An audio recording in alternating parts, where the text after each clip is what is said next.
Tinatanong. Hindi mo naman ako tinatanong. Parang, wala ka bang interest sa akin na ano? Parang wala kang interest sa buhay ko ay. Kumusta naman po yung Sabi, okay naman sila. Hindi ko sila kasama eh, kasi nasa Kamso sila, ako nasa Daet. Pero okay naman, okay naman sila. Healthy din naman. Nag-aral yung ibang kapatid. Ano pa? Wala ka po yung asawa o girlfriend? Ano, sa ngayon wala. Nakikita ko, medyo malapit na. Ramdam ko eh. Kasi ano, nakilala ko na siya. Di mo ba di mo tatanggap?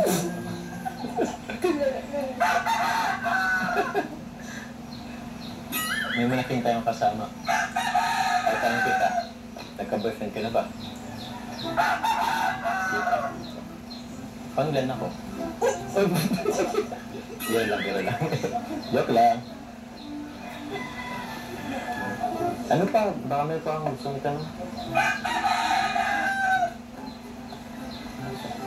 Wala ka na mag-isip? Ako na mag-isip? Ito na lang.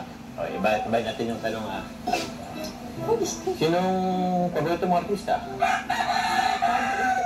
Barbie Imperial? Uy, Bicola na din yun. Maganda rin yun. Halos na mukha mo rin yata yun eh.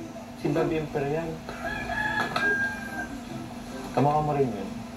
Himala ka? Bakit? Ganda yun. Maganda ka rin naman. Ikaw po, sino po yung paborito mong artista? Artista? Si ano ko eh. Si Coco Martin. Tagapagtanggol. Bakit? Pogi po. Ha? Pogi po. Pogi, tapos magaling din umarte. Galing mag-acting. O, sa ano pa? Sa singer. Sa isang suyak mo ay nabihag ako para bang himala ang lahat na ito.